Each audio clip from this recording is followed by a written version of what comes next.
Halo pemirsa, apa kabar? Senang sekali saya Weki Adrian kembali menjumpai Anda dalam program Market Review, program yang akan memberikan ataupun membahas isu-isu penggerak pasar modal Indonesia.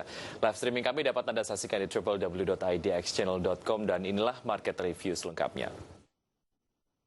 Ya, pemirsa, penerapan pembatasan sosial berskala besar saat pandemi bukan alasan untuk perusahaan untuk tidak memenuhi kaidah-kaidah tata kelola perusahaan yang baik. Pengawasan dan relaksasi tengah dilakukan oleh otoritas untuk memastikan pemenuhan kaidah-kaidah tersebut.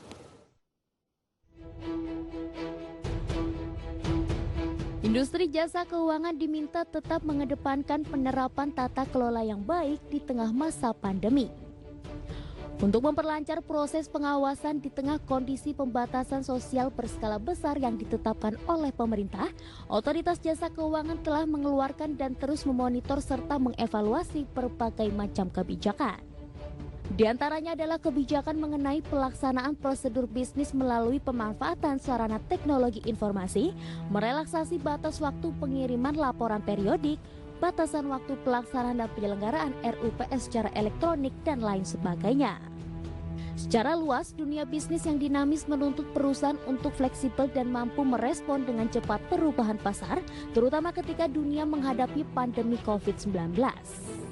Perusahaan dituntut untuk secara konsisten menerapkan tata kelola perusahaan yang baik atau good corporate governance agar dapat bertahan di tengah pasar yang terdisrupsi. Menurut Business Dictionary, tata kelola perusahaan adalah kerangka kerja peraturan dan praktik di mana Dewan Direksi memastikan akuntabilitas, keadilan dan transparansi hubungan perusahaan dengan semua pemangku kepentingannya seperti pemodal, pelanggan, manajemen, karyawan, pemerintah, dan masyarakat. Implementasi dan berkelanjutan GCG sangat penting untuk memastikan bahwa perusahaan berjalan secara efektif dan efisien sehingga kesehatannya terjamin. Bagaimana tata kelola perusahaan dapat menjadi pijakan prestasi bagi perusahaan? Seperti apa tantangan untuk memenuhi prinsip GCG? Simak ulasannya hanya di Market Review.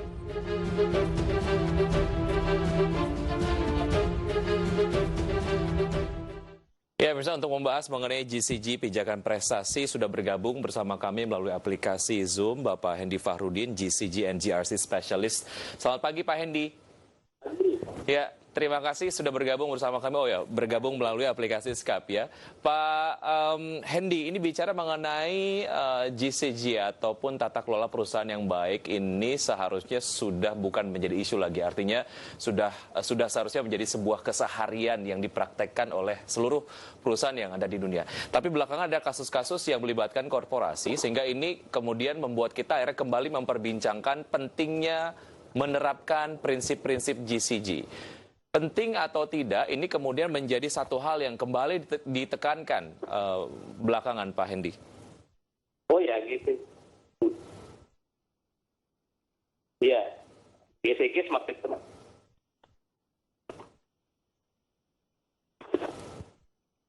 Halo, Pak Hendy. Iya, ya. Ya. Iya, GCG semakin penting bagi kelangsungan perusahaan ya atau emiten. Jadi supaya mereka sustain, ya GCG memang menjadi pijakan penting ya terapkan. Dan juga OJK memantau bursa efek ya, sehingga menjadi penting sekali untuk perusahaan menerapkan prinsip-prinsip governance ya atau good governance. Baik, sejauh mana kasus-kasus yang akhirnya melibatkan perusahaan ataupun mungkin boleh kita istilahkan sebagai kejahatan korporasi ini dapat dihindari ketika seluruh perusahaan menerapkan prinsip-prinsip GCG dengan baik, Pak Hendy?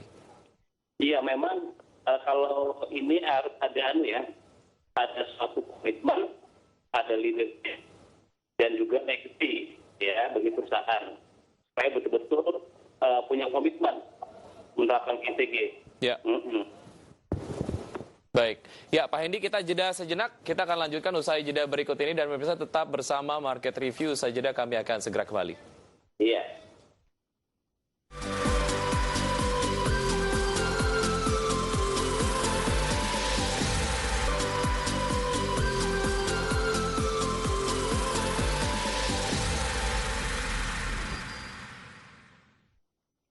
Ya, terima kasih Anda masih bersama kami dalam program Market Review. Sebelum kita lanjutkan perbincangan kami mengenai GCG Pijakan Prestasi, ada beberapa data yang kita sudah siapkan, diantaranya adalah mengenai prinsip Good Corporate Governance yang kami kutip begitu dari Komite Nasional Kebijakan Governance atau KNKG. Yang pertama adalah mengenai transparan, kemudian juga pemenuhan pertanggungjawaban, kemandirian, akuntabilitas, dan kesetaraan dan kewajaran. Dan berikutnya adalah ini masih kami kutip dari Komite Nasional Kebijakan Governance mengenai manfaat dari tata kelola perusahaan yang baik. Di antaranya adalah meningkatkan kualitas kerja dan menimbulkan rasa memiliki bagi karyawan. Neraca keuangan perusahaan menjadi lebih baik, menciptakan efisiensi dan efektivitas dalam penggunaan sumber daya, mencegah munculnya korupsi, kolusi, dan nepotisme, dan meningkatnya nilai perusahaan.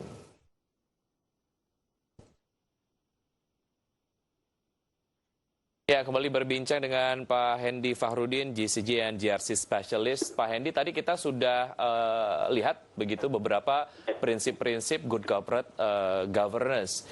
Bicara mengenai konteks Indonesia, dari prinsip-prinsip itu mana yang cukup challenging untuk diterapkan di perusahaan-perusahaan di Indonesia? Ya, jadi prinsip itu biasa dikenal dengan tarif ya. Jadi transparansi, akuntabilitas, ya kemudian juga dan lain-lain tarif itu. Tapi yang paling penting adalah saya kira akuntabilitas, ya akuntabilitas. Jadi bagaimana perusahaan itu dia perform with accountability. Ya. Jadi kalau ESG itu dia seimbang antara performance dengan akuntabilitas. Jadi salah satu menurut saya yang paling penting dari prinsip BCG itu adalah akuntabilitas di samping transparansi ya dan seterusnya. Baik, Pak Hendy, bicara mengenai manfaat yang tentu saja dirasakan oleh perusahaan-perusahaan yang menerapkan prinsip-prinsip GCG dan selayaknya ini menjadi sebuah prinsip yang memang diterapkan oleh banyak perusahaan. Namun kemudian mengapa masih banyak perusahaan-perusahaan yang nampaknya tidak kemudian menerapkan prinsip-prinsip ini secara keseluruhan dan pada akhirnya membawa perusahaan ke dalam pusaran kasus yang tidak mengenakan gitu ya. Analisa Anda seperti apa? Ya, jadi memang penerapan BCG itu mestinya berada di atmosfer dan infrastruktur kultur yang baik.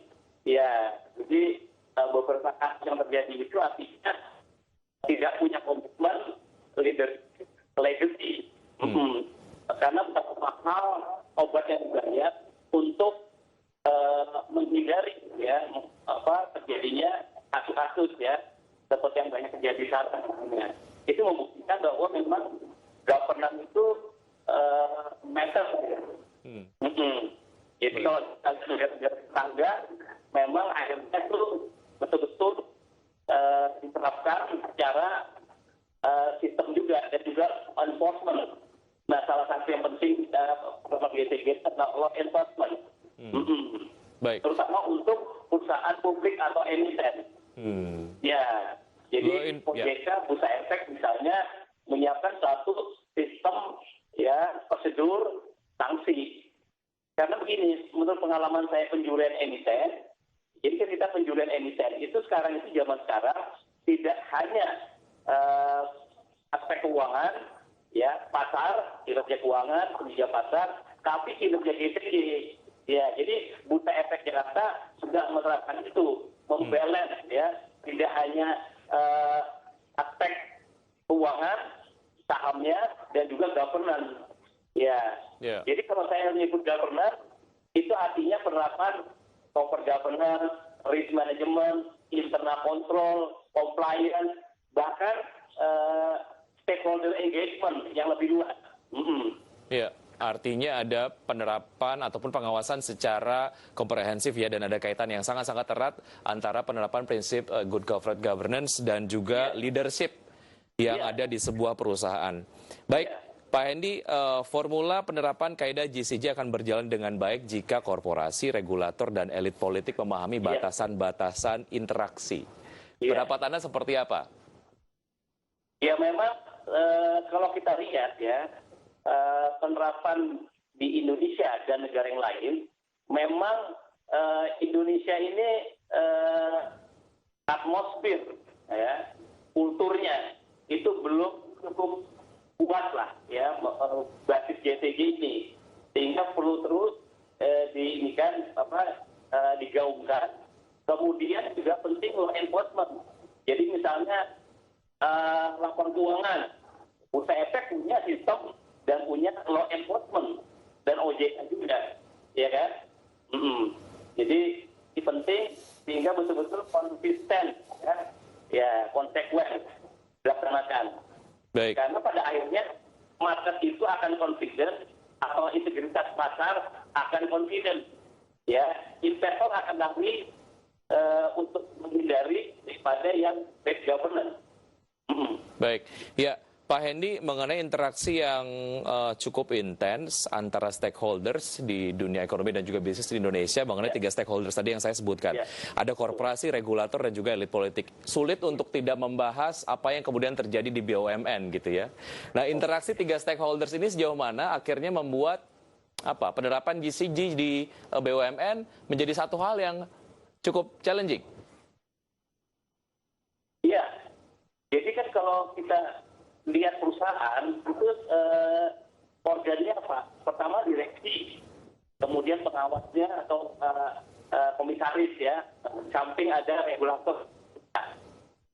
Yang paling penting dan utama eksekusi oleh perusahaan manajerial, tanggung jawab GCG ada di direksi. Jadi pada level yang paling operasional itu harus komandannya direksi.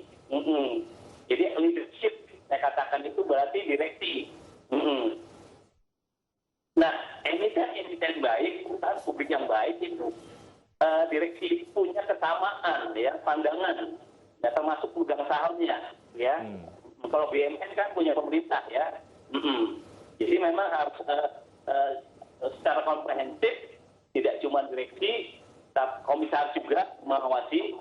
Jadi namanya check and balance, ya. Ya, jadi Kementerian BUMN juga demikian mengawasi, sehingga betul-betul menghindari terjadi proses-proses yang bad governance. Ya, kita tahulah beberapa ini kasus BUMN ada yang terjadi. Nah, ini tanggung jawab kita bersama, karena itu berdampak pada kepercayaan market pelaku pasar terhadap BUMN, baik itu saham maupun obligasi, MTS, dan seterusnya. Karena output daripada GCG itu harusnya adalah pertama kontrol yang baik perusahaan itu, kemudian berprestasi, ya, berprestasi, dan akhirnya punya citra perusahaan yang baik. Jadi namanya adalah keseimbangan antara profit, people, dan planet. Jadi tidak semata-mata mengejar profit. Ya, Pak Hendy, mengenai fungsi monitoring, tentu saja kita kemudian ingin membahas mengenai fungsi whistleblower, apakah itu adanya di eksternal perusahaan ataupun internal perusahaan. Nah, sejauh mana fungsi whistleblower ini betul-betul dapat membuat korporasi kembali teringat untuk menerapkan prinsip GCG secara baik? Iya, jadi memang zaman sekarang itu keseimbangan kinerja perusahaan bukan hanya aspek manajerial atau bottom line profit, tapi juga menyangkut bagaimana nilai-nilai yang mengedepankan citra perusahaan. Contoh sekarang itu ada di BUMN itu wajib ISO 37001 bribery, ya, ini menyangkut tadi WBS. Memang salah satu tonggak bagaimana penerapan GCG itu adalah whistleblowing. Jadi masyarakat itu atau stakeholder punya kesempatan, punya hak untuk melaporkan hal-hal yang dianggap tidak governance. Nah, ini harus difasilitasi oleh perusahaan. Jadi ada satu sistem melapor. Baik. Dan perusahaan harus melindungi pelapor, ya, whistleblower. Baik, oke, kita masih ada satu segmen, Pak Hendy, kita akan lanjutkan usai jeda berikut ini, dan pemirsa tetap di Market Review. Usai jeda kami akan segera kembali.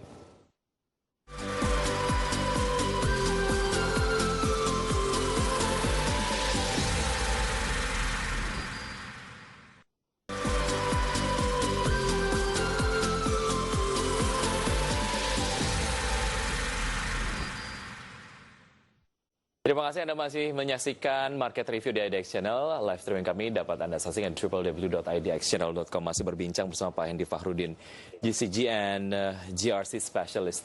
Pak Hendy, bicara mengenai dinamika bisnis ataupun ekonomi di berbagai macam belahan negara manapun gitu ya, tak jarang membuat korporasi terjebak dalam sebuah kondisi yang abu-abu gitu. Maju kena, mundur kena gitu ya. Dari point of view penerapan prinsip-prinsip GCG, ketika kemudian sebuah korporasi terjebak dalam situasi seperti ini, apa yang harus dilakukan? Ya, jadi memang kadang-kadang penerapan GCG itu kan menurut saya tergantung atmosfernya. Jadi di operasi perusahaan misalnya di Indonesia, di Singapura, di Malaysia pasti berbeda-beda. Karena apa? Regulasinya, masyarakatnya, para investor, ya, itu berbeda-beda.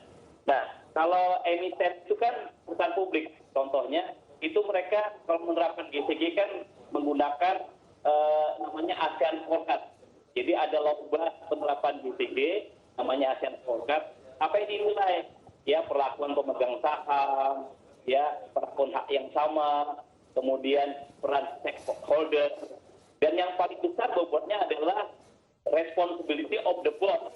Jadi bagaimanapun nilai terbesar dari pengelolaan perusahaan, penerapan GCG itu ada pada board. Kalau di Indonesia two-tier system, jadi ada direksi dan komisaris, ya kan. Nah, oleh sebab itu, yang pertama mestinya yang ditempatkan placement untuk direksi atau komisaris adalah mereka-mereka yang sangat kompeten, ya, secara kinerja.